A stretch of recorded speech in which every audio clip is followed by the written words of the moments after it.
Hey everybody, Kate here. Thank you once again for tuning in to Earful, a Disney World podcast. We did want to let you know that this will be our last official episode for 2019. We will begin producing new episodes once the new year has finished. So please enjoy today's episode, all centered around the Rise of the Resistance opening. But until 2020, have a great holiday, and we will see you soon. I've been waiting for this day for a long time. As have we. We are delighted to bring you episode 26, covering the official opening of Rise of the Resistance at Hollywood Studios. I am Kate, once again joined by Patrick to my left. And I am resisting as well. But you should... I have gotten up, I woke up, and I'm resisting. You awakened. I have awoken. And then you were the last one. And I am resisting waking up. Good. No. You should awaken to the Force, not resist the Force. Oh, we're talking about the Force. Well, yeah, I just don't want to wake up. Oh, you never do. No, Who does, truly? But we woke up today, and here we are recording. And happy to be here. Yes. It's very exciting. It's a beautiful day, which is unusual. The sun is shining. What is that? We only have one sun here on Earth as opposed to the 3 suns on Star Wars planets. I'm so happy you explained that to everybody. Yes, I don't know if you knew that. We have one sun. Sometimes here where we live, we don't even see the sun. No. We don't even know it's there. No, we have clouds. But we are very excited today to talk about all the things that have happened over the past week, specifically with the Rise of the Resistance opening. This is going to be a completely Rise-centered episode. And spoiler-free. Spoiler-free. Well, spoiler-free? Should we completely be spoiler-free? We should. We will. We'll try to be spoiler-free. And what we mean by that is we will not go into detail the certain parts of the ride. And if we do happen to talk about that, we will issue a spoiler warning. So you have been warned. Most of this is going to cover the specs of the ride, the opening day, the opening ceremonies the night before, reactions, just kind of generic stuff, but interesting stuff. And we have one news clip at the very end of the episode that has nothing to do with Rise of the Resistance. So if you are fans of Carousel of Progress, we have a rather wacky news clip to share with you. So make sure that you stick around to the very end of the episode. So let's get right down to it, Patrick. Rise of the Resistance opened officially on December 5th. However, the day before, they had a special launch ceremony right in Galaxy's Edge. Who was there? Well, I'm so happy that you asked, because Disney Parks Experiences and Products Chairman Bob Chapek was there. Mm-hmm. And he was there to just, applaud what? Well, he was just there to applaud. He was there to just clap. He was just there in the background clapping. Yay, us. Good job, us. No, he was there to celebrate the ride's more immersive storytelling. He's saying that this is going to set a brand new bar for what theme parks can offer. And it was very short compared to the opening ceremony for Galaxy's Edge. This was maybe 15 minutes, maybe at best. They had over 30 cast members there in full costumes. And one of the biggest things people took away from the night was they had these really special X-Wing droids flying around the park that people were taking videos of, and they look awesome. They also had a couple of celebrities there on hand to either be at the ceremony or to just be there to ride the ride and experience it. They had Neil Patrick Harris, who was also there to narrate the Candlelight Processional. They had Josh Gad, Megan Fox, John Stamos, and Damon John. They all got exclusive sneak peeks to the ride. How do you think that happened? I mean, do you think that these are people that call Disney and be like, I want to be there that day? Or do you think Disney reached out to them? I think it's the second one. I think it's the latter. Well, why would Disney reach out to John Stamos? Why not? Well, he was just in The Little Mermaid live. He was Chef Louis. I guess. So maybe they had a tie-in there. Maybe he mentioned at the rehearsals for Little Mermaid that he really wanted to come see Galaxy's Edge, or he hadn't gotten a chance to go yet. And they're like, come on down, know. Maybe. Josh Gad actually also appeared, a special appearance at Frozen Ever After around the same time he sang in summer for that crowd. How cool would that be? That's like my bucket list. That's my new bucket list for Disney is to be there when a celebrity interrupts a ride. Like Johnny Depp has been known to do that for Pirates in California. Yes, and then Josh Gad obviously did this one. So, who would you like to see on a ride? Oh, that's a great celebrity question. that is involved with the movie that you would like? Honestly, that's an easy one for me. Tom Hanks. I was just gonna say the same thing. Hanks. Yep. Tom Hanks anywhere, any park, any mall, anywhere. I want to see Tom Hanks. It'd be cool if Tom Hanks wore the Woody costume one day. No, I would just fall down to my knees and worship the man. I just adore the man. Absolutely. I think he would be someone to grab coffee with. Oh my gosh, he would be so fascinating to talk to. And so he has a great movie out right now. We haven't seen it yet, but I want to. It's a Beautiful Day in the Neighborhood. Well, we had to make a choice over Thanksgiving whether we were going to go see the Mr. Rogers or Frozen 2, and I lost. We saw Frozen 2. And there was a nice little old lady who sat down next to me who turned to me and said, "Are you here with your children?" And I said, "No, I'm here with my wife and her parents." You're not here with children? I said, "No, I'm not here with children." She goes, "You wanted to be here?" I said, "Yep, I wanted to be here." She goes, "My husband wouldn't come to this." I said, "Well, your husband sounds awful." That's what I said. Sounds like a great relationship. That's right. Great. That was a really long story. I was going to say, we really detoured off our Rise of the Resistance track. For that one. All Star Trek. And now we're back. Star Wars. Yikes. Oh my gosh. There's that for you. Yeah. Oh boy. Oh boy, indeed. I'll go back and bleep that out later. Thank you. So, at the current time, Rise of the Resistance is not offering Fast Pass. This does not come as a surprise because Smuggler's Run does not currently offer it either. However, Rise of the Resistance does have a Fast Pass queue and a standby queue. So it looks like in the future they will be offering Fast Pass. Obviously Tier 1, and I'm sure that when they do switch it to Tier 1, that will upset the entire tiering system again at Hollywood Studios. If they're going to continue, are they not going to continue this virtual tour? Well, we'll get to that in a second because we haven't spoken about that just quite yet, what they are currently offering.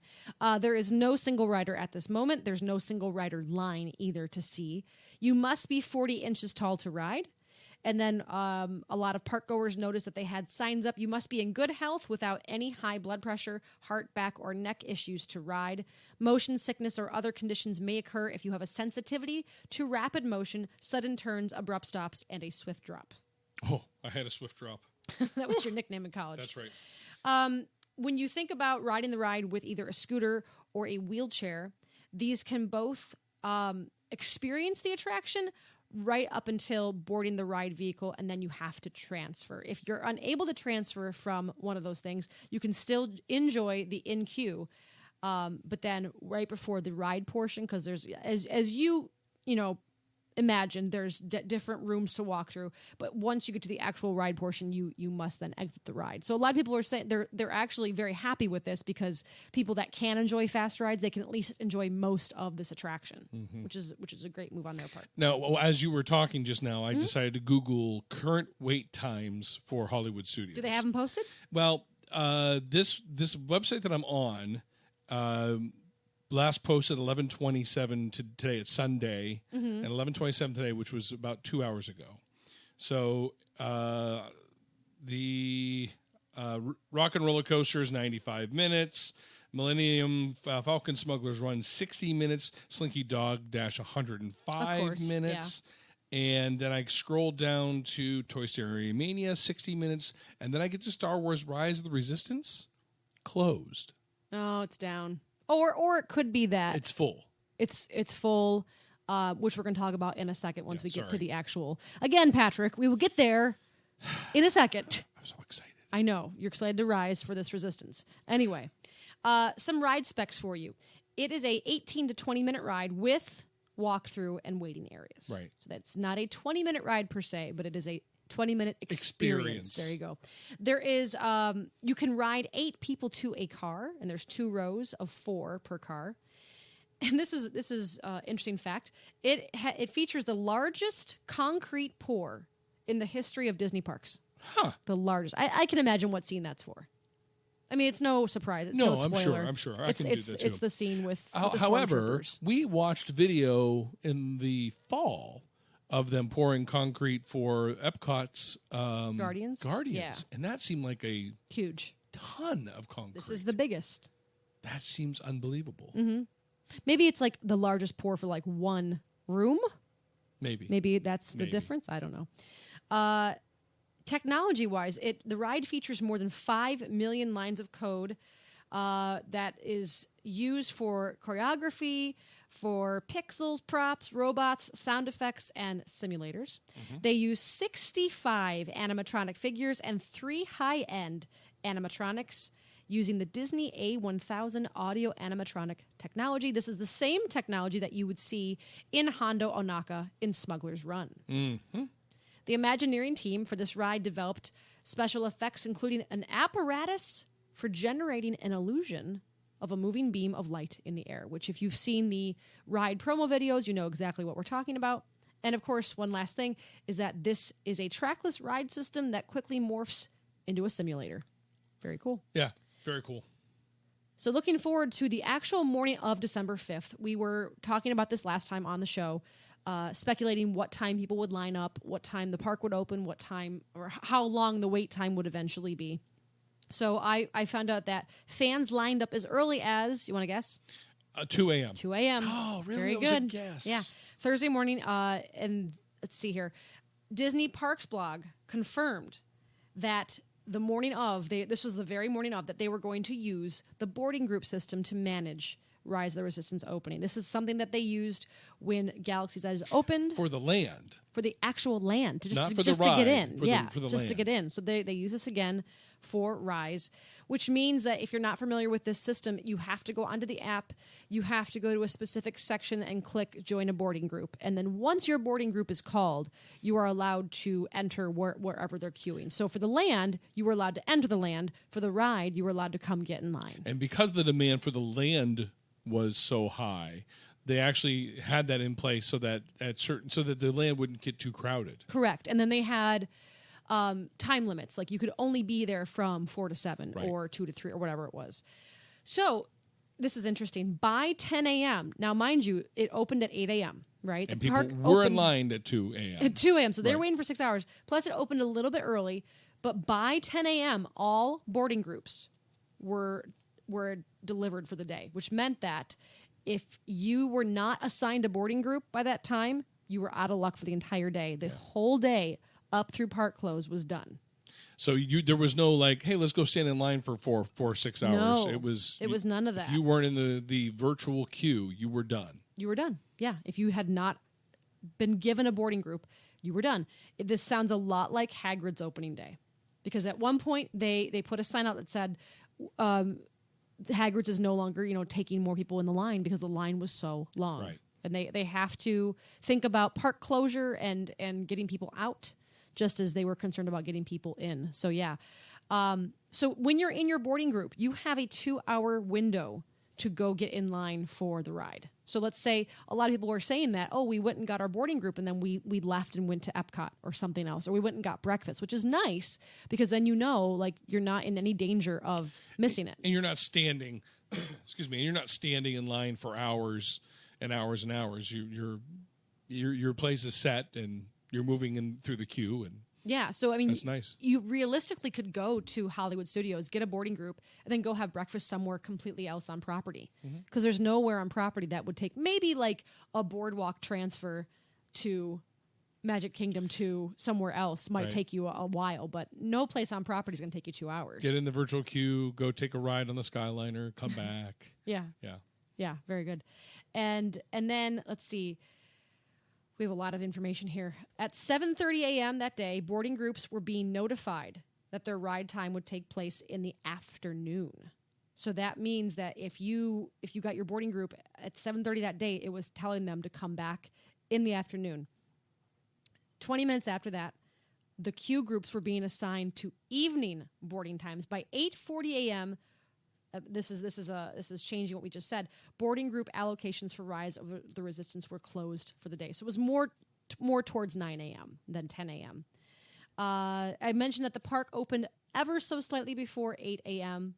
And the first riders, it says the first riders boarded Rise of the Resistance before 7. Wow. So, yeah, they were nice and let people in early. There were some breakdowns, as you can probably imagine, with a ride as big as this and a demand as big as this. It said that the ride broke down around 7 a.m. and had to be evacuated. Ooh. Yes. So Walt Disney World News Today posted on Twitter around 7:32 that they were given a paper fast pass to return later because they were either on part of the ride and it was shut down, or they had not yet to board, which happened to a couple of different people. Blog Mickey reported at around the same time that they were experiencing issues with their ride. They were on the ride itself, got to a final briefing before the lights came on, and they had to be evacuated. Wow. And then for 4 days straight, since it opened, the boarding groups have filled for the entire day by around 9 a.m., which left a ton of guests who were basically told, sorry, you can't ride the ride today. Wow. So they were saying, like, imagine being there for one day to ride it and then being told, like, no, I'm sorry, if you're not going to be on this ride. Yeah. There's no Christmas for you. Yeah. Sorry. Right. This is your Christmas gift to go here one day. Wow. I did hear some reports that they were giving guests a one-day park hopper to make up for it. I guess they had so many people that they got to, even the people that had groups assigned, they could not accommodate them. That's amazing. So they were giving out, one-day park hoppers. Just to remind you that the Hollywood Studios that day, on Sunday, this is today, they had extra magic hours from 6 a.m. to 8 a.m., and the boarding groups for the entire day were completely filled by 7:54 a.m. Yeah. Also want to point out, in case you're wondering, you cannot join a boarding group until your theme park ticket has been used to enter Hollywood Studios. So you cannot apply for it beforehand. Even if you have fast passes, you must be in the actual park. Otherwise, the app will not work for you. Disney actually came out recently, and this was in, like I said, by the third day of this being opened, they said that you are only allowed to one boarding group per day so that everybody can get in and experience the attraction, as opposed to people trying to get 2-3 boarding groups per day. Which, why not? I mean, of course, because it's they're saying it's the best attraction they've had in a long time. This is interesting because you think about, well, how long does it take once you get a boarding group? What's the time like? Some people said that they had the equivalent of a 5-hour wait.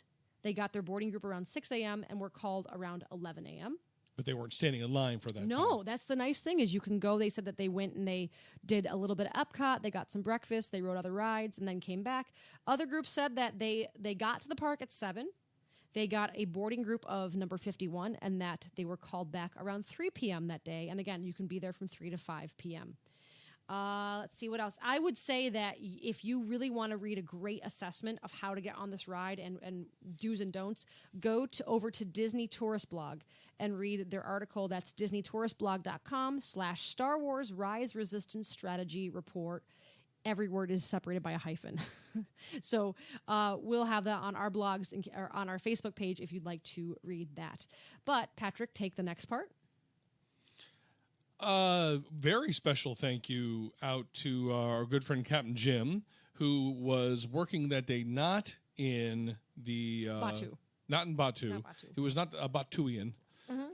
But he was in parks working that day, and we had requested on last week's episode that if he was available to let us know how it was going, fully aware that was just not going to happen because the man is busy and he's working. But lo and behold, early in the morning, both Kate and I got text or messages. Updates. It was very cool. We got updates. It was really kind of neat. Felt very special. So Captain Jim first update was that he was not in that land, but according to his Disney Experience app, it didn't show anything from the Rise of the Resistance, and he had no idea what that meant.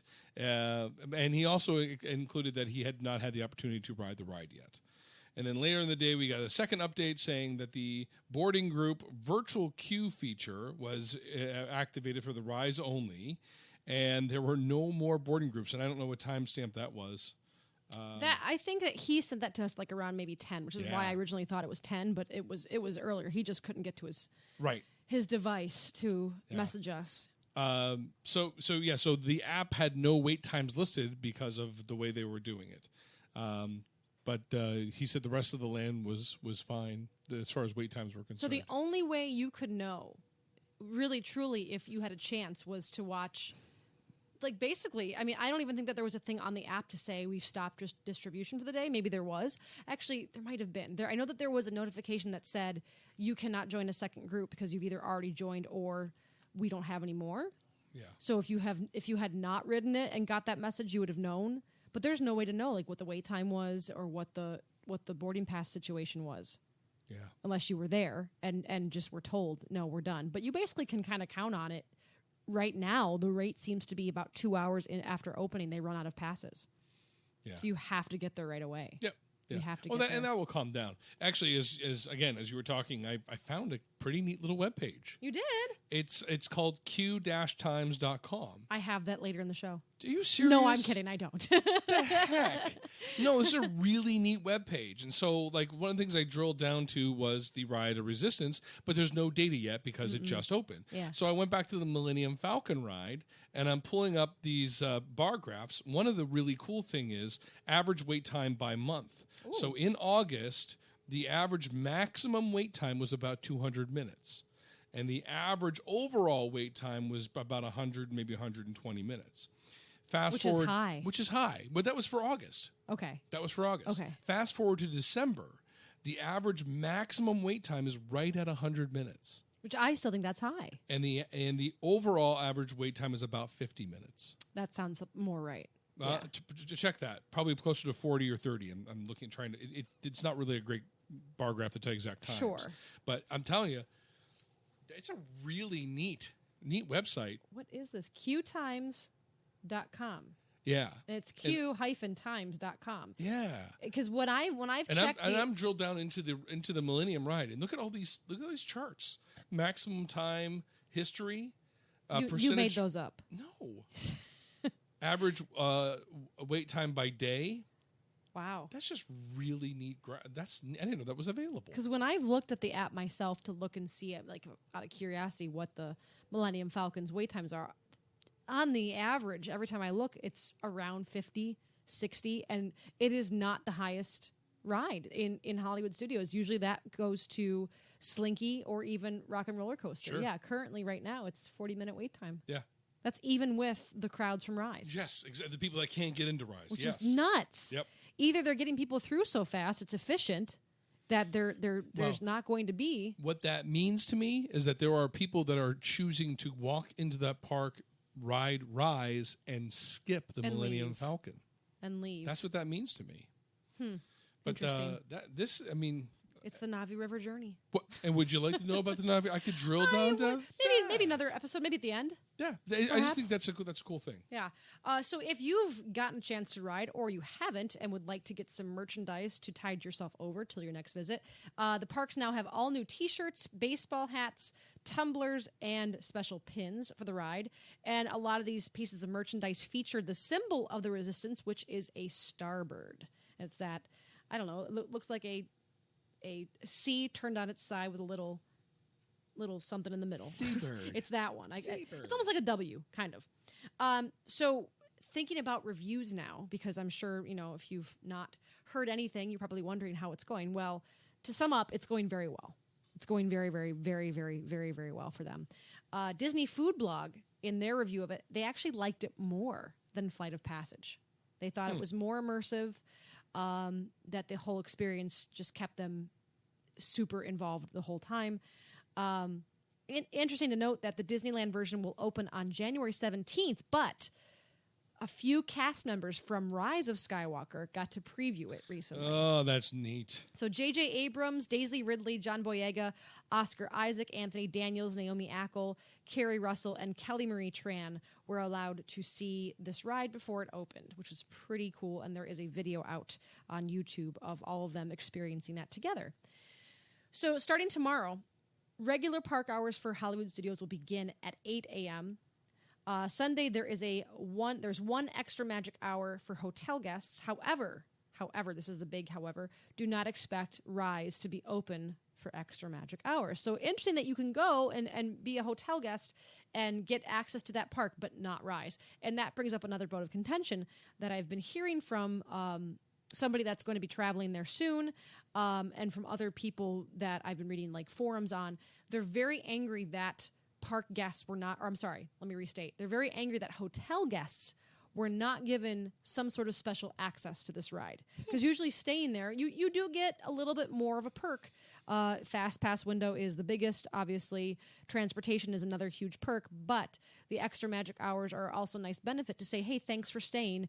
Here's this extra hour where the crowds aren't going to be as crazy. They're still going to be crazy because a lot of people stay on property, but right. There is no such thing offered for this ride, and no special extra magic hours. Part of that I read was trying to trying to change how they handled Galaxy's Edge when they announced that the extra magic hours from 6 to 9 a.m. and people thought, oh my God, it's going to be a disaster. Let's avoid it. Right? Sure. So they didn't do that this time. And now there's just humongous waits, or you get told that you can't even ride it. Right. So 2 different strategies on how to manage a big opening. And do you have any final thoughts on it? Every time they do this, they learn. Disney, and they seem to do it better and better. You know, the virtual queue, I think, was a really smart way of not disappointing people, because there's nothing worse, I think, than walking in the park and saying we're going to go there, get in line, only to wait for 8 hours to be told, sorry, park's closing, you can't go on. You know, so they are definitely getting smarter about how they handle these things, and it's impressive. It really is. Or to get there and have a boarding group and then be told, we can't get you on the ride today. Right. Oh, that would suck. Right? That would suck. Yeah. And, you know, as with everything in life, whenever a new restaurant opens, it's busy at first and then it's not. This will calm down. And that was controlled because they could probably look up and say, oh, you're boarding group 54. Yeah, you're one of the ones that couldn't get on. Here's your free ticket. Sure. As opposed to, no, you already wrote it. Right. You got on. Yeah, for real. I wonder how many people out there were successful writing it twice in one day. There were a couple. They went early enough. Shame on them. Yeah. Shame on them. Which is why Disney came out and said, okay, 1 per person. Yeah. This is how we got to control smart. it. Yeah. That's fair. Yeah. It's Christmas. Spread the wealth. That's right. That's right. And as you can hear from our report, we did not mention really anything about the ride itself. I've been reading some things just because it's hard to avoid now at this point, because there's so many. There's ride point of views out on YouTube. If you're that curious that you want to like see the ride right now, you can do that. I've chosen not to. I read up about a couple of the animatronics, a couple of really neat things that happen on the ride. It sounds, one person said, I could ride this ride 10 times and still catch something new every time. Didn't you also read a negative review? I did. I saw one negative video review that was 10 seconds long. And the person said that considering this year for theme parks in Orlando, that Rise of the Resistance was not the best new ride. That honor went to Hagrid's ride over at Universal. Which then brought up a debate between Patrick and I about which is better, which is going to be better, which we can't answer obviously right now. But right. I liked Hagrid's ride, but it wasn't the greatest thing in the world. I really liked Hagrid's ride. It was okay. I really liked it. You loved Epcot Forever. I thought it was just okay. We're allowed to disagree. Yeah, that's what makes this podcast what it is. So, let us know if you're going to be able to ride at Cap and Jim. Yeah, let he us know hasn't. The minute he hadn't had a that chance. You ride it. Yeah, he's not had a chance yet because they had no cast member previews because the park the land was open. Land was open.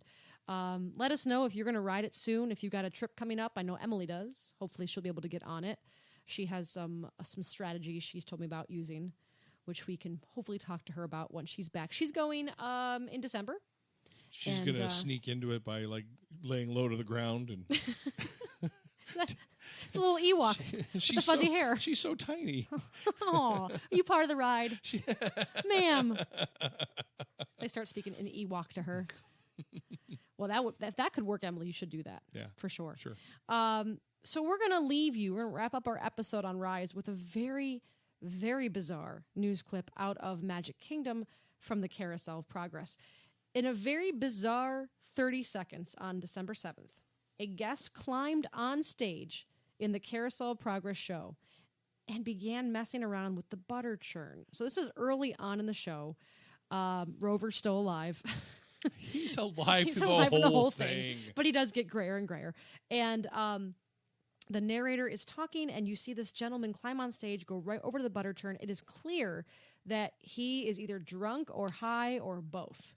Something. Yeah, I've read a couple other articles that mention that he could have been an autistic child. It's not clear right now. It's not clear. There could have been an autistic child that just got on the stage. And if you look at comments, people are actually getting very heated about what actually happened, like what was wrong with this person, if anything was wrong.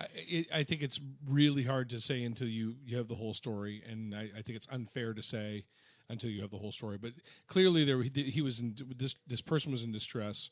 Of some distress, yeah. And once he was on stage, and so this kid was probably in his 20s. Another kid of similar age climbed on stage to try to get him off. Right. And in the meanwhile, he had hold of the butter churn. And as he pulled him backwards, like he broke the top of the butter churn off. Yeah. He also disturbed where the carpet was. And then as the guy was trying to get him off, he fell face down right near where Rover kind of lays. Right. And then his friend got off stage. And then in seconds later, another boy, another boy got on stage to try to lift him up. I thought it was the same boy. It's hard to tell. It's hard to tell because it's really hard to see detail. But then, so he's trying to lift him off the stage. Meanwhile, the narration, the show is still going on, and then a woman comes forward with a phone. I thought it was a cast member. I don't think it's a cast member. I don't think it was a cast member. And it looked like she said to him, "Do you need help or do you need medical? Are you on something?" Is what she said. Oh, was that what she said? Are you on something? Are you taking medication? Was what she said. Because he was not responding. He was on the ground and kind of face out down. Of it. Yeah.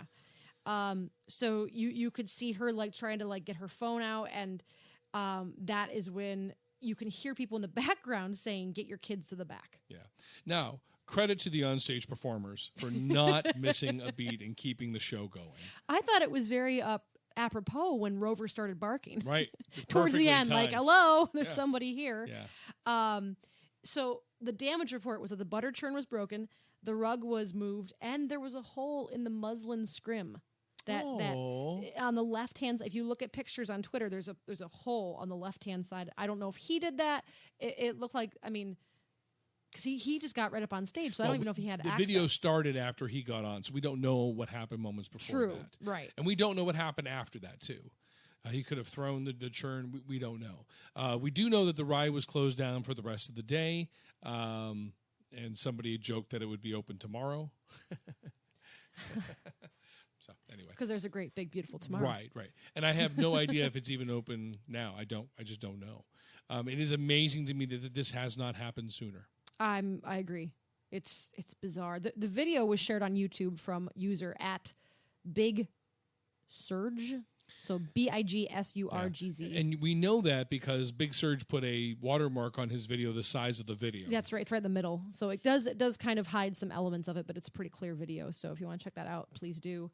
Again, just very odd and a little unsettling, but we hope that whoever the guest was, that they're okay. And if they were okay, how dumb they were to do this, because they're going to get banned unless they can show that something happened. Right. And again, there's just not enough information right now to know what the situation was with this person, whether they were intoxicated, high, or just in need of some help.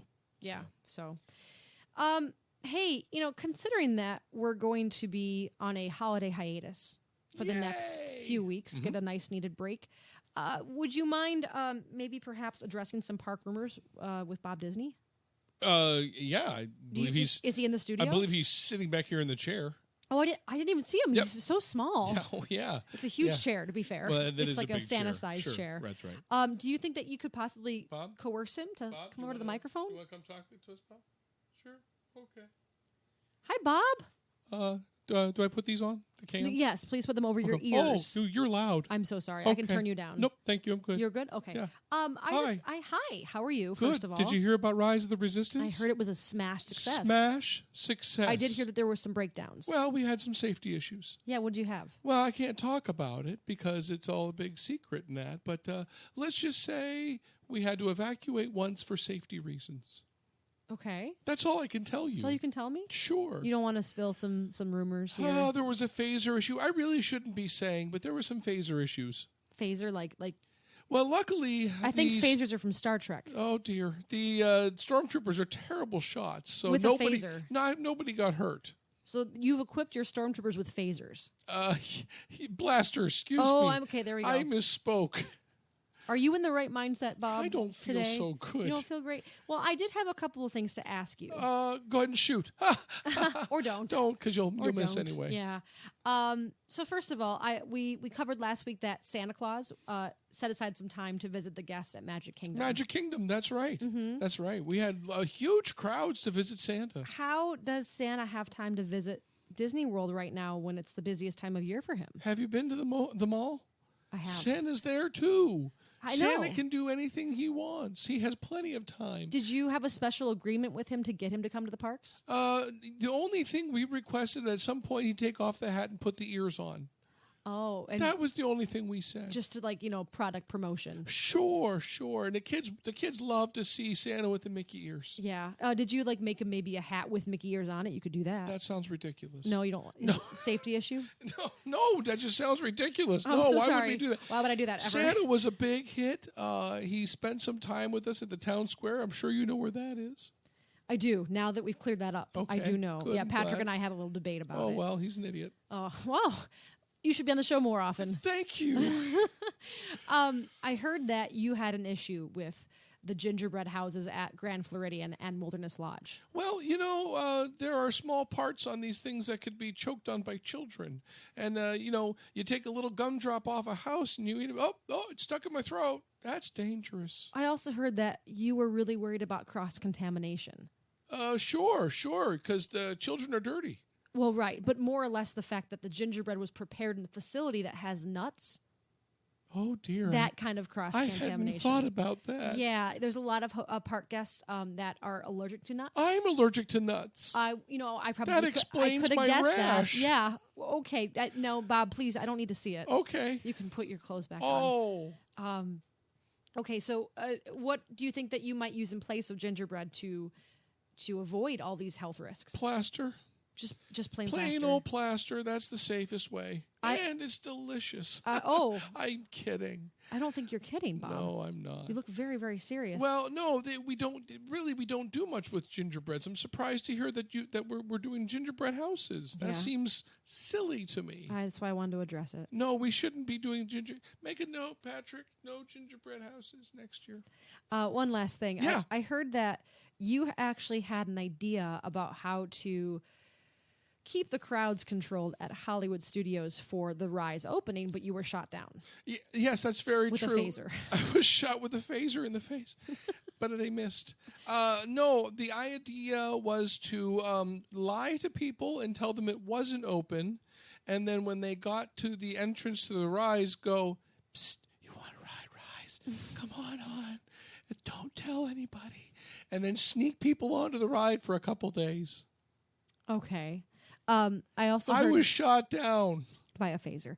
I also heard that you had the idea that you would only open Hollywood Studios for 2 hours during the holidays because you were afraid of people getting trampled. Have you seen the videos from the stores? I have. It's horrible. Yeah, but your solution was to only open the park for 2 hours. I'm so happy you're telling me my solution. Well, that's why I'm addressing it. I this don't is a remember rumor. These things. Yeah, it's a rumor.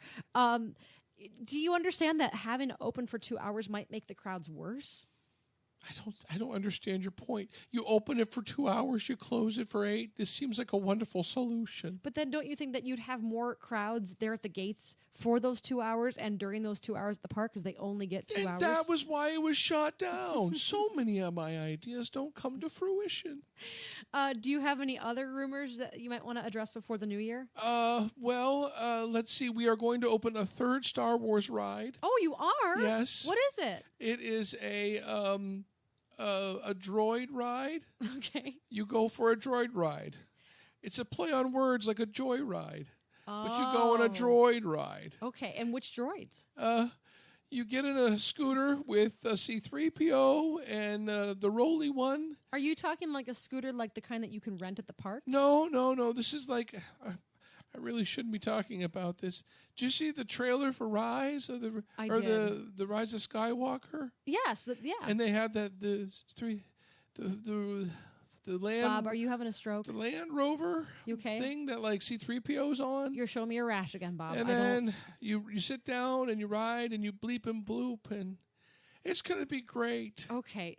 To me, when you said that you'd ride a droid, I was thinking of like one of those little tiny black droids that are in the we don't see color in Disney. Sorry. Actually, it's the other part of the ride that you sit on the cleaning droid and you ride around the park in the cleaning droid. That's what I was talking about. Okay, yeah. there it is. I'm just really happy that you didn't mention Jar Jar at all. Bleeps and bloops. That's Bleeps what and bloops. you have Is that to the name of it? communicate. It's bleeps and bloops. Bleeps and bloops. That's it. Yeah. And if you're really good, you put one foot on one of the cleaning droids and one foot on the other cleaning droid, and you ride it around like a surfboard. Wow. Like I said, I'm just happy you didn't mention Jar Jar. Well, is there a meet and greet a now? fourth? Yes, we're going to do a meet and greet with Jar Jar, and to make it safe, because I'm all about safety. We're going to make Jar Jar animatronic with a punchable nose. Oh wow! The first interactive animatronic. That's right. So that if you want to come up and punch Jar Jar, you can. And I just feel like that you're going to make him like the Grand Marshal of your Christmas parade. Well, that you would be wrong. For Christmas Day. I just had a feeling. I had a feeling that you might. No, he's going to be in one spot, and he's going to be punchable, and people can take out their anger on Jar Jar. Considering that, since that you already, that at the Grand Floridian, they already have the gingerbread house built, but you're really against it. Why don't we just have people come and just punch it and just get rid of the gingerbread house? Because then it would be one and done. Well, you want to get rid of the gingerbread house, though. But I don't want to. People would hurt themselves. We're going to make Jar Jar's nose punchable. It'll be very safe. Go circling back around to that. Yeah, okay. I'm still on right. that. Bob, I want to wish you the happiest of holidays. Can I go back to my chair now? I would like you to, yes. I would like you to go back, but I know that we probably won't see you again until 2020. I love that not show. The TV show, Bob. Barbara Walters is my hero. Baba Wawa. But have a Merry Christmas. You too, and may the Force be with you. Thank you. I think it will. Thank you. Could we have Patrick back, please? Oh, please. Hang on. Could you go get him, please? Yeah. Get out of my chair! Oh, boy. He's up! You soiled it! He's becoming unfurled. Wow. That took you a hear turn. that? Oh, I heard everything. Dang. His chair is comfy. He had a rash. Oh, I missed that part. Oh, I sat in this chair. Oh, you did. Oh, you look like you're a little red right now. Oh, dear. Oh, dear. Oh, Wow. dear. Anyway, thank you, everybody, for listening to this podcast for the first part for 2019. Yeah. It's weird to think that we've been we in existence. apologize to everybody. Since June, which means we've been activated for about 7 months, I think. On and off, sure. Yeah, there we go. We look forward to getting back into podcasting again after the new year. We hope to come back with some episodes that have very specific topics like which kind of hotel to pick, value versus moderate, the best use of fast passes per each park. We've gotten some great user feedback on what you'd like to hear. So if you have any ideas for us, we always love to hear that. You can look us up on Facebook, Twitter, Instagram. You can send us an email, earfulpod@gmail.com. And you can also send us a voicemail if you want. We love those. 814-314-9482. And as always, if you'd like to review us on Apple Podcasts or Facebook, we always welcome lovely and creative and entertaining reviews. So, Patrick, anything else you want to add? I hope everybody has a wonderful holiday. Everyone has a relaxing holiday. I'm hoping that there are a lot of Disney trips planned in the future from your family. And, of course, if you do that, make sure you let Kate know. I can help you out there. She's I'm a a travel agent. I can help you. It or I can helps. just help you, if you need advice. You Yeah. know? Oh, yeah. That kind of thing. For too. I like full free. I like talking about that kind of stuff. Free. But anyways, I seriously hope you all have a wonderful holiday, and thank you to everybody who does listen, and thank you, Captain Jim, for all your help and your support and your friendship. And it's this has been a lot of fun. And when Kate came to me with this idea, we had done a couple years of a pop culture podcast. And it's tough. It's tough to do these things. It's tough to come up with the material, and Kate handles all of that. Obviously, she handles all of the getting of the articles and the reading of the articles. And my job is to just sit here and not ruin it. And thank you, Kate, for letting us do this. And I enjoy talking to you every once in a while. I like making you laugh. Yeah, I like talking to you every now and then. Reconnecting. Yeah. And it makes this job a lot easier for us when we get feedback from you guys and we hear from you. And, there's just that wonderful community of people that love Disney World and can't get down to it all the time. So what they do is they turn inward to the internet and they find groups that have the same passion for it, and we obviously have a passion for it and a love for it. And it's really nice to connect with people that share that. So thank you all for making this podcast, whatever it is. Whatever it may be, we always have fun with it. And who knows where we'll go in the next year? No, seriously, it could change, nowhere. it could morph, it could end. Who knows? But for right now, we're really enjoying it, and we're enjoying it because you guys are enjoying it. So thank you. Yeah, thanks for being awesome. So, Merry Christmas, Happy Hanukkah, Happy New Year. Happy whatever holiday you might celebrate, whoever you might pray to. Be safe, be well, and we will see you soon. Bye.